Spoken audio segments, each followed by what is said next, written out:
أعوذ بالله من الشيطان الرجيم بسم الله الرحمن الرحيم السلام عليكم ورحمة الله وبركاته. சென்ற வகுப்பில் நம்ம கடைசியாக பார்த்த அந்த வசனங்கள் என்ன அப்படின்னா, இப்ராஹிம் நபி கேட்ட துவாக்கள் பற்றி பார்த்தோம். அதில் ரெண்டு விதமான காலகட்டத்தில் அவங்க துவா கேட்டிருந்தாங்க. அந்த மக்கா நகரம் பொட்டல்காடாக எந்த ஒரு ஊராகவும் மனிதர்கள் வாழாத இடமா இருக்கும்போது அவங்க அந்த கேட்ட துவாவில் இருக்கக்கூடிய அந்த வார்த்தைகளும், அது ஊராக ஆனதுக்கு பின்னாடி அதுக்காக கேட்ட அந்த துவாவில் இருக்கக்கூடிய அந்த வார்த்தைகளுக்கும் அந்த அலிஃப்லாம் அப்படிங்கிற அந்த 2 எழுத்துக்கள் மட்டும்தான் வித்தியாசம். அந்த சிறு எழுத்து வித்தியாசத்தில் மிக பெரும் விஷயத்தை அல்லாஹ் சுப்ஹானஹு வ தஆலா சொல்லி காட்டுறான். ஒன்று ஊரை உருவாக்கு அப்படிங்கிற ஒரு வாசகமாகவும், இன்னொரு இடத்துல அந்த ஊரை பாதுகாப்பளிப்பதாக ஆக்கு அப்படின்னும் கேட்டிருக்கிறாங்க. பொதுவாக மேலோட்டமாக பார்க்கும்போது 2 துவாக்களையும் ஒரே மாதிரி தான் நம்ம பார்ப்போம். இதை நம்ம ஆழ்ந்து கவனிக்கும்போது தான் இதில் இருக்கக்கூடிய இந்த கூடுதல் தகவல்கள், கூடுதல் ஞானம், கூடுதல் வரலாற்று செய்திகள் எல்லாமே நம்மளுக்கு கிடைக்கிது. சும்மா மேலோட்டமாக நம்ம வாசித்தோம் அப்படின்னா இதெல்லாம் நம்மளுக்கு கிடைக்காது. நிச்சயமாக இது ஒரு மனிதனுடைய எழுத்தாக இருக்காது. கண்டிப்பாக இது இறைவனுடைய வார்த்தைகளாக தான் இருக்கும் அப்படிங்கிறது இதிலிருந்து நம்ம புரியலாம். இந்த விஷயம் எவ்வளோ நுணுக்கமாக சொல்லப்பட்டிருக்குது. ஒரு மனுஷன் எவ்வளோ காலங்கள் இருந்து அவன் ஆராய்ச்சி செஞ்சு ஒரு நூலை எழுதினாலும் ஏதாச்சும் ஒரு தவறு அதில் எப்படியும் வந்துடும், பிழைகள் வந்துடும். இந்த மனிதனுக்கு ஏற்படக்கூடிய தவறுகளையும் பிழைகளையும் நம்ம தவிர்க்கவே முடியாது. அப்போது கவனத்தோடு ஆழ்ந்து சிந்திக்கக்கூடியவங்களுக்கு தான் இது மாதிரி பெரிய பெரிய ஆச்சரியங்கள்லாம் புரியும். இது மனித சிந்தனை இல்லை, இது கண்டிப்பாக இது மனிதனுடைய உருவாக்கமாக இருக்காது அப்படின்னு சொல்லிட்டு. இப்போ எழுத்துத்துறையில் நீண்ட காலமாக நீண்ட ஆண்டுகளாக ஒருத்தவங்க பயணிச்சிட்ருக்காங்க அப்படின்னா, 1008 நூல்களை அவங்க எழுதியிருக்கிறாங்க அப்படின்னா, அந்த மாதிரி அந்த எழுத்துத்துறையில் இருக்கக்கூடியவங்க இந்த விஷயங்களை பார்த்தாங்க அப்படின்னா அவங்களுக்கு தான் இந்த விஷயம் புரியும். எந்த துறையாக இருந்தாலும் அந்த துறை சார்ந்த விஷயங்களில் அதிக ஈடுபாடாக இருக்கக்கூடியவங்களுக்கு மட்டும்தான் அது என்ன அப்படிங்கிறது முழுசாக விளங்கும். இப்படி எந்த துறையாக இருந்தாலும் அந்த துறை சம்மந்தப்பட்ட விஷயங்களை குர்ஆனில் பார்த்தாங்க அப்படின்னா கண்டிப்பாக அவங்க எல்லாருமே வாயடிச்சு போகக்கூடிய நிலைமையில் தான் இந்த குர்ஆன் இருக்குது. குர்ஆன் முழுக்க அவ்வளோ விஷயங்கள் கொட்டி கிடக்கு. அரசியலாக இருக்கட்டும், விஞ்ஞானமாக இருக்கட்டும், தத்துவமாக இருக்கட்டும், இப்படி எந்த துறையாக இருந்தாலும் அத்தனை துறையினரும் குர்ஆனுக்குள்ளே வந்தாங்க அப்படின்னா, குர்ஆனை பார்த்தாங்க அப்படின்னா அவங்கள இந்த குர்ஆன் மெய்சிலிருக்க வைக்கும்.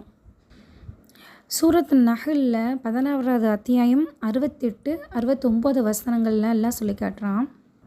தேனீக்களை பற்றி அல்லாஹ் சொல்கிறான். வ அவ்ஹா ரப்புக இலன் நஹ்லி அனித்தஹிதி மினல் ஜிபாலி புயூத்தவ் ஒ மினஷ் ஷஜரி ஒ மிம்மா யஅரிஷூன். நீ மலைகளிலும் மரங்களிலும் அவர்கள் கட்டுகின்றவற்றிலும் கூடுகளை கட்டிக்கொள். சும்ம குலி மியங்குல்லி சமராத்தி ஃபஸ்லுக்கி சுபுல ரொப்பிக்கி ஜுலுலா. பின்னர் ஒவ்வொரு கனிகளிலிருந்தும் சாப்பிடு. எளிதாக்கப்பட்ட உனது இறைவனின் பாதைகளில் செல் என உமது இறைவன் தேனீக்கு அறிவித்தான். இப்போ வார்த்தைகளில் நம்ம பார்த்தோம் அப்படின்னா, அவள் செய்தாள், அவன் செய்தான் அப்படின்னு சொல்லிட்டு இந்த மாதிரி படர்க்கையாக பேசும்போது அதுக்கு தனித்தனியாக வந்துடும். ஆண் பாலை குறிக்க ஒரு சொல்லும், பெண் பாலை குறிக்க ஒரு சொல்லும் வந்துடும். அது மாதிரி நீ அப்படின்னு பயன்படுத்தும் போது அதுக்கு ஆணுக்கும் தனியாகவும் பெண்ணுக்கு தனியாகவும் ஒரு வார்த்தை வராது. ஒரு தமிழாக இருந்தாலும் சரி, ஆங்கிலமாக இருந்தாலும் சரி, யூங்கிற வார்த்தை இங்கிலீஷில் சொல்லுவாங்க, தமிழில் நீ அப்படின்னு சொல்லுவாங்க. ஒரு ஆணாக இருந்தாலும் சரி, பெண்ணாக இருந்தாலும் சரி, நீ அப்படின்னு சொல்லிட்டு தான் பேசுவோம். ஆனால் அரபியை பொறுத்த வரைக்கும் இந்த வார்த்தைக்கும், இந்த நீ அப்படின்னு சொல்கிற வார்த்தைக்கும் ஆணுக்கு தனியாக குறிப்பிடுறதுக்கு ஒரு வார்த்தையும் பெண்ணுக்கு தனியாக குறிப்பிடுறதுக்கு ஒரு வார்த்தையும் வரும். அப்படியே அல்லாஹ் சுப்ஹானஹு வ தஆலா இந்த வசனத்தில் சொல்லி காட்டுற அந்த வீடுகளை கட்டிக்கொள் நல்லா சொல்கிறான்ல, அந்த இடத்துல இத்தஹிதி அப்படிங்கிற வார்த்தையை பயன்படுத்துகிறான். இது ஒரு பெண்ணை பார்த்து நீ அதை செய் அப்படின்னு சொல்கிறதுக்காக சொல்லப்படும். இதுவே ஒரு ஆணுக்கு அதை சொல்கிறாங்க அப்படின்னா இத்தஹித் அப்படின்னு தான் வந்திருக்கும். பெண்பாலுக்கு வரும்போது இத்தஹிதி அப்படின்னு வரும். அது மாதிரி அங்கே நீ சாப்பிடு அப்படின்னு நல்லா அந்த சொன்ன இடத்துல ஆணுக்கு வர்றதா இருந்தால் குல் அப்படிங்கிற வார்த்தை தான் வந்திருக்கும். அது ஒரு பெண்ணை குறிக்கிறதுனால தான் குலி அப்படிங்கிற வார்த்தை வந்திருக்கு. மேலும் அல்லாஹ் சொல்கிறான், யஹ்ருஜு மின் புத்தூனிஹா ஷராபும் முஹ்தலிஃபுன் அல்வானுஹு ஃபீஹி ஷிஃபாஉல் லின்னாஸ். அதன் வயிறுகளிலிருந்து வெவ்வேறு நிறங்களில் பானம் வெளியாகிறது, அதில் மனிதர்களுக்கு நிவாரணம் உள்ளது. அல்லாஹ் அங்கே என்ன சொல்கிறான் அப்படின்னா, புத்தூனிஹா அப்படின்னா அந்த ஹாங்கிறது வந்து ஒரு பெண்பாலுக்கு பயன்படுத்துகிற வார்த்தை. அதனால தான் அதனுடைய வயிறுகளிலிருந்து அப்படிங்கிற வார்த்தை வருது. இறுதி அந்த வசனத்தை அல்லாஹ் சொல்லி முடிக்கிறான், இன்ன ஃபீ ஸாலிக லஆயத்தன் லிகௌமி யதஃபக்கரூன். சிந்திக்கக்கூடிய மக்களுக்கு இதில் சான்றுகள் உள்ளது. அப்போது அல்லாஹ் சுப்ஹானஹு வ தஆலா இங்கே சொல்ல வர்றது ஒரு பெண் தேனியை பற்றி சொல்கிறான். குர்ஆன் எப்போதுமே ஆண்பாலை குறிக்கக்கூடிய சொல்லில் தான் எந்த கட்டளைகளையுமே சொல்லும். அப்படி ஆண்பாலுக்கு அதை சொல்லப்பட்டிருந்தாலுமே அதுக்குள்ளே பெண்பாலுக்கும் சேர்ந்தே அடங்கியிருக்கும். இப்போ அகீமுஸ்ஸலா அப்படின்னு அல்லாஹ் சொல்லும்போது, தொழுகை நிலைநாட்டுங்கள்னு சொல்லும்போது அந்த வார்த்தை வந்து ஒரு ஆணுக்கு குறிப்பிடுற மாதிரி இருந்தாலும் கூட பெண்களையும் சேர்த்து அடக்கும். அதுக்குள்ளே நீங்களும் தொழணும், பெண்களுமே அதை தொழுகை நிலைநாட்டணும் அப்படிங்கிற விஷயமும் அடங்கும்.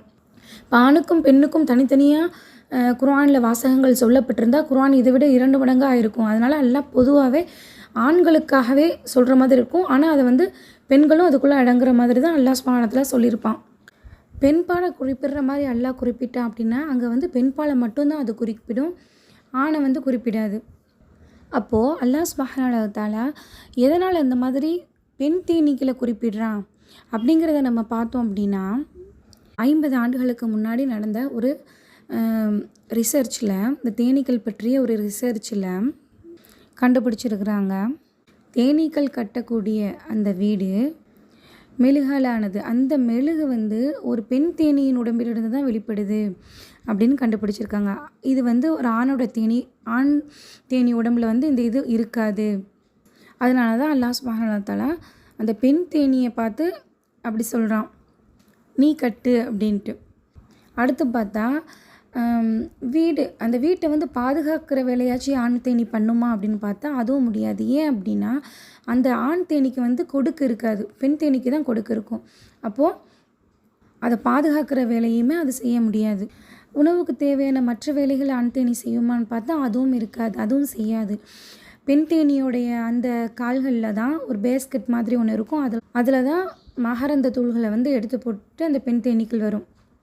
அப்போ ஆண் தேனீக்கள் வந்து உணவையாச்சும் எடுக்க செல்லுமா அப்படின்னு பார்த்தா அதுவும் முடியாது அதால். ஏன்னா அதுக்கு வந்து நாக்கு சின்னதாக இருக்கும்.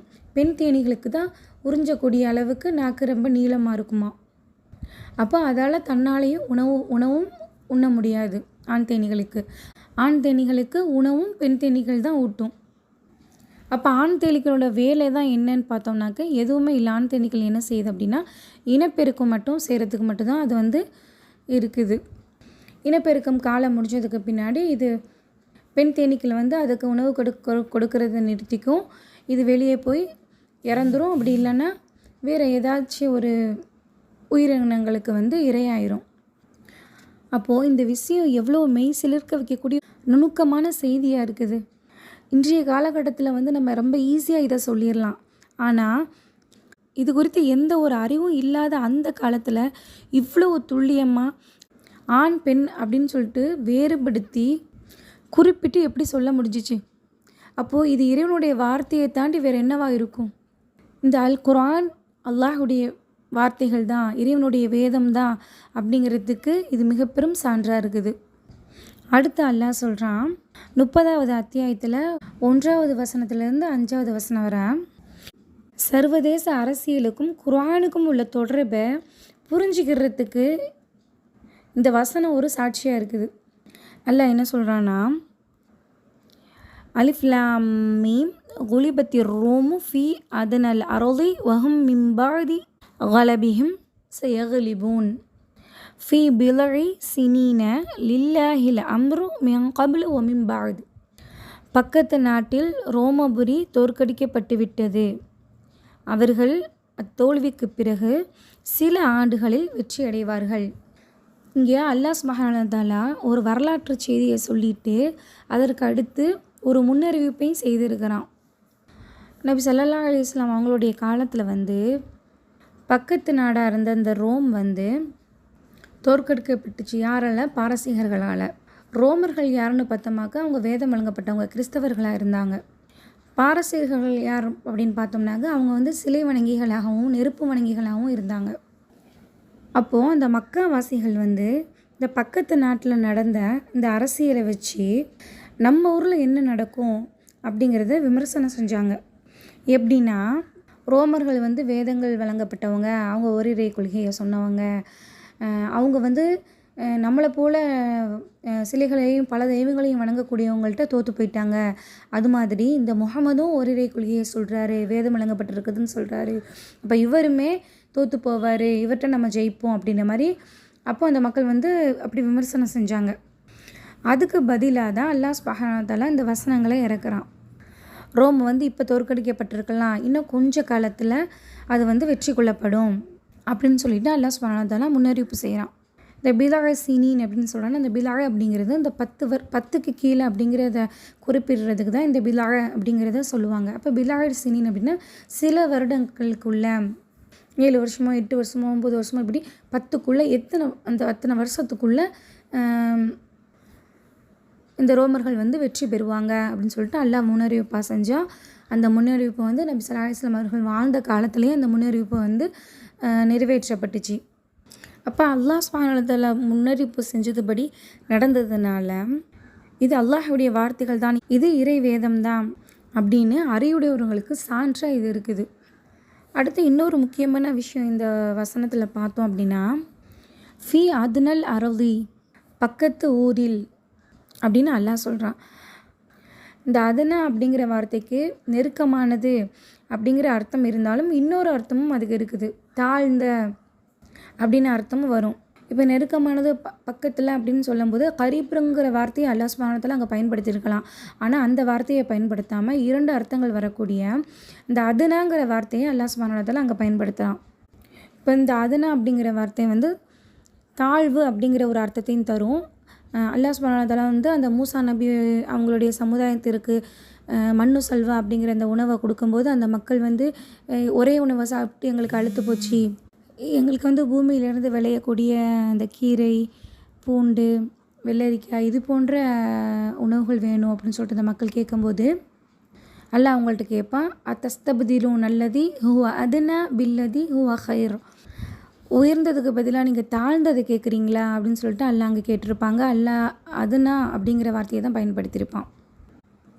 அது மட்டும் இல்லாமல் அதுக்கு அடுத்து வரக்கூடிய இந்த அருளுங்கிற வார்த்தையுமே அல்லாஹ் என்ன செய்கிறான், அருள்னு பயன்படுத்தியிருக்கிறான். ஊருக்கு வந்து அல்லாஹ் பலத் அப்படிங்கிறத வார்த்தைகள் இருக்கும்போது அதை பயன்படுத்தாமல் அருள் பூமி அப்படிங்கிறத அல்லாஹ் அங்கே பயன்படுத்தியிருக்கிறான்.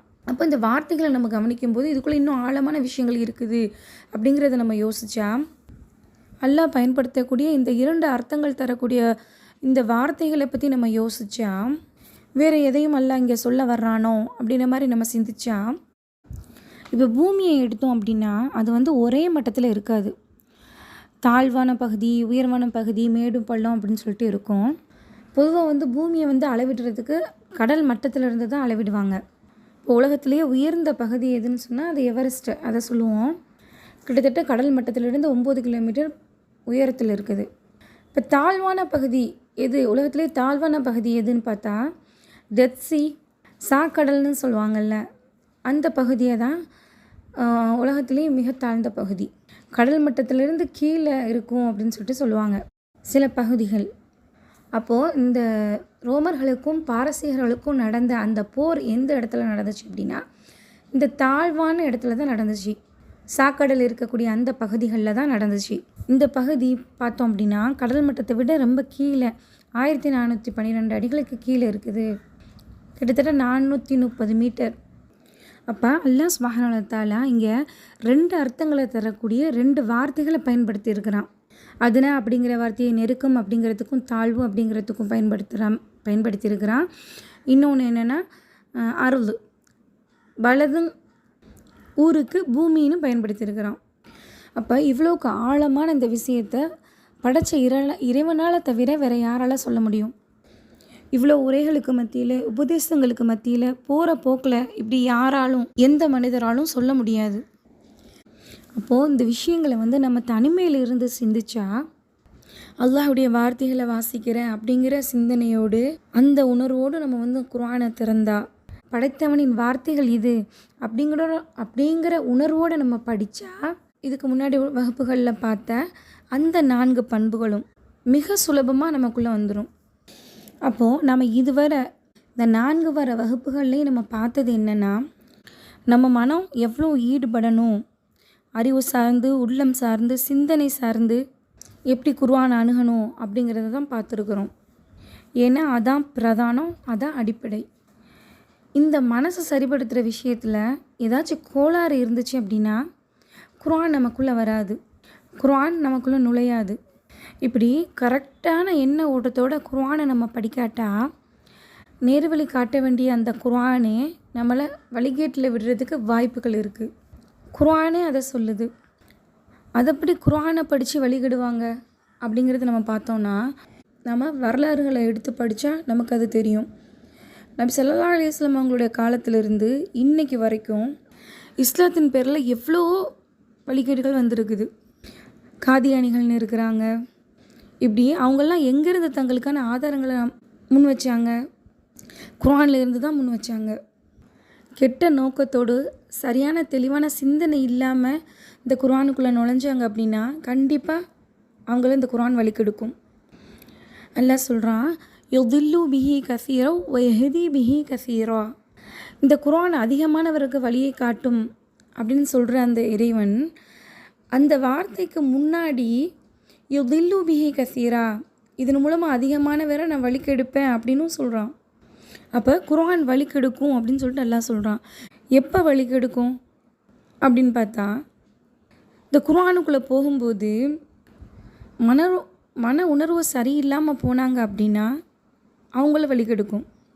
தங்களோட மன இச்சைகளுக்கு ஆதாரம் தேடி தனக்கு எதிர்கத்தில் இருக்கிறவங்களோட வாய்களை அடைக்கணும் அப்படிங்கிறதுக்காக சான்றுகளை தேடி போகிறவங்களுக்கு, தங்களோட விருப்பத்திற்கேற்ப இந்த குர்ஆனை வளைக்கிறவங்களுக்கு, இப்படி மாதிரியான சிந்தனைகளோட குர்ஆனுக்குள்ளே நுழையிறவங்களை இந்த குர்ஆன் வழிகெடுக்கும். இப்படி எதுக்காகவும் நான் வரல, படைத்த இறைவனிடமிருந்து நேர்வழி பெற்று நேர்வழி நடந்து உலகையும் நேர்வழிப்படுத்துவதற்காக அப்படிங்கிற தெளிவான சிந்தனைகளோடு யார் நெருங்குறாங்களோ அவங்களுக்கு தான் இந்த குர்ஆன் வந்து தன்னுடைய பொக்கிஷத்தை திறந்து நேர்வழி காட்டும். இதுவரை நம்ம பார்த்த எல்லா விஷயங்களும் குர்ஆனுடைய உதாரணங்களிலிருந்து பார்த்து நம்ம புரிஞ்சுக்கிட்ட விஷயங்கள் தான். ஆனால் சில விஷயங்களை வந்து குர்ஆன் தெளிவாகவே சொல்லுது. அதில் நம்ம மனசும் சம்மந்தப்படுது, நம்மளுடைய செயலும் சம்மந்தப்படுது. அந்த மாதிரியான சீரமைப்புகளை செய்யாமலும் நம்ம அந்த குர்ஆனுக்குள்ளே போக முடியாது. அது என்ன விஷயங்கள் அப்படிங்கிறத இன்ஷா அல்லாஹ் அடுத்த வகுப்பில் பார்ப்போம். அல்ஹம்துலில்லாஹ்.